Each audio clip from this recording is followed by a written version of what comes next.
We knew we wanted to be at the top of the league. Obviously, at the start of the year, coaches were saying, like, what are your team goals and stuff like that. And I think a lot of guys had it that we wanted to be in the RBC. It wasn't like, oh, we want to win league, because we already accomplished that the year before. So we were setting the bar pretty high for ourselves.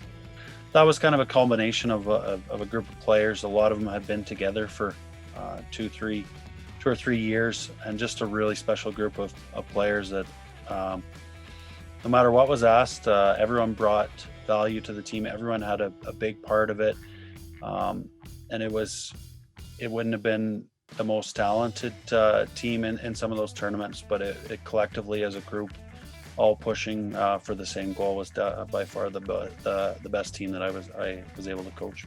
It took us till the last 3 minutes of the game, but it slowly crept on them, and we just started getting shots through their goalie. And then I think that overtime, it was a pretty quiet room in there, but I think, by the end, everyone was just like, hey, whatever happens kind of thing. We put our heart out this whole season, and we're kind of where we want to be, and let's just play Terrier hockey.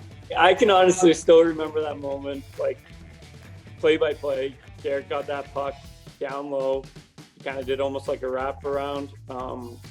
And then the puck just slowly trickles in. I remember the puck, I saw the ref's hand goal, and I think Derek didn't even know that, because by the time he turned around, I already had my helmet and gloves off, like grabbing him for a big hug. It takes everyone to to have success, right?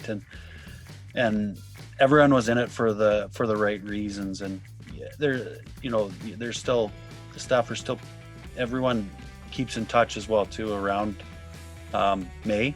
Every year there's usually a group text that goes out talking about what happened, and it's getting a little bit further away, but the memories of that never fade.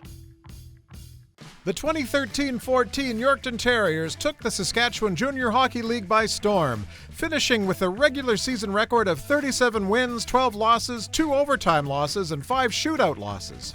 The team was led by team captain Devin McMullen, along with assistant captains Tyler Geibel, Chase Norrish, and Bradley Norrish.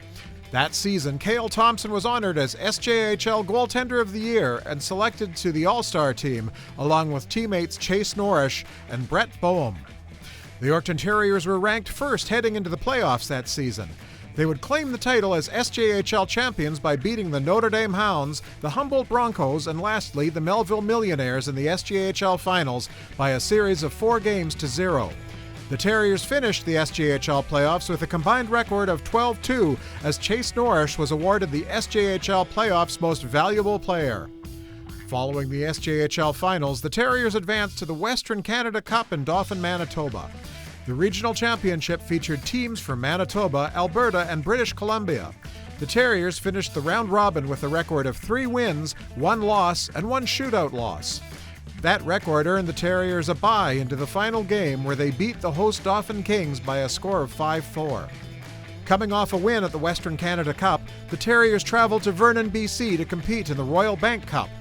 The Terriers got off to a rough start, losing their first 2 games to the Toronto Lakeshore Patriots and the Vernon Vipers. The team rallied and won their next 3 games for a berth in the championship game. The Terriers proved victorious following a thrilling 4-3 overtime victory against the Carleton Place Canadians on the stick of Derek Falloon.